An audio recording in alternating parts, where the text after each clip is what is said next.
Bonjour et bienvenue sur Isobourse. Vendredi 24 novembre 2023, l'indice CAC 40 a terminé la semaine sur une hausse hebdomadaire de 0,81% à 7292 points, portant son gain à 12,65% depuis le début d'année 2023.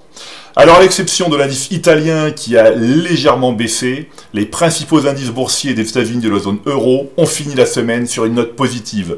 La plus forte hausse hebdomadaire est revenue au principal indice de la bourse de Madrid, l'IBEX 35, avec un gain de 1,90%. Le FTSE MIB, l'indice vedette de la bourse de Milan, a enregistré un léger repli avec une baisse hebdomadaire de 0,22%. Cependant, il conserve un gain de plus de 24% depuis le début d'année 2023. Avec un gain annuel supérieur à 20%, l'indice espagnol affiche la deuxième meilleure performance de la zone euro sur l'année 2023. L'IBEX 35, donc indice boursier de la quatrième économie de l'Union européenne, évolue dans une tendance haussière à moyen terme depuis janvier 2023, date du croisement des courbes de pression Isobourse 5 et 20 mois. Avec une hausse de plus de 36%, l'indice Nasdaq Composite est le meilleur performeur de l'année 2023. L'indice phare des valeurs technologiques suit une tendance haussière à moyen terme depuis le passage positif des courbes de pression Isobourse 5 et 20 mois en avril 2023. Le CAC 40 a poursuivi sa hausse cette semaine, mais sa tendance à moyen terme n'est pas aussi claire que celle des deux précédents indices. En effet, la courbe de pression Isobourse 5 mois évolue en dessous de la courbe 20 mois depuis la fin du mois d'octobre 2023. Toutefois, nous observons sur l'unité de temps hebdomadaire que la courbe de pression Isobourse 5 semaines de l'indice CAC 40 a enfin croisé à la hausse la courbe 20 semaines. Cela faisait 26 semaines, notamment depuis la semaine du 22 mai 2023, que les courbes étaient mal orientées. Ce signal devrait maintenant permettre à l'indice parisien de renouer avec une tendance positive à court terme.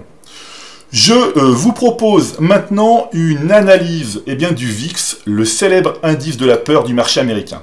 Alors pour mémoire, plus le VIX monte, plus les marchés sont nerveux et plutôt pessimistes.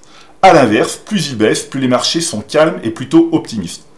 À moyen terme, le modèle Isobourse est négatif sur le VIX depuis le croisement baissier des courbes de pression Isobourse 5 et 20 mois validés en décembre 2022. Sur l'horizon trimestriel, c'est-à-dire dans une perspective à long terme, le modèle Isobourse avait donné un signal haussier sur le VIX fin 2017, début 2018. Depuis fin 2017, les marchés actions ont subi les effets négatifs de nombreux événements qui ont affecté l'économie mondiale. Depuis fin juin 2023, c'est-à-dire depuis la fin du deuxième trimestre 2023, le modèle Isobourse est repassé baissier à long terme sur le VIX. Alors, au regard de cette configuration, il est possible que les marchés actions profitent d'un environnement favorable au cours des prochains trimestres. L'analyse maintenant des 200 titres les plus échangés en zone euro et aux États-Unis montre que près de 53% des actions ont une tendance favorable à moyen terme. Cette proportion est en nette amélioration car elle était de 36% à fin octobre 2023. Alors il faut continuer à faire rigoureusement le tri de ces valeurs en portefeuille, conserver les tendances majeures haussières et rester à l'écart des tendances majeures baissières. Voilà, écoutez, c'est maintenant à vous de faire le point de vos valeurs en portefeuille avec Isobourse. Je vous donne rendez-vous pour ma prochaine chronique et d'ici là, restez avec nous sur Isobourse.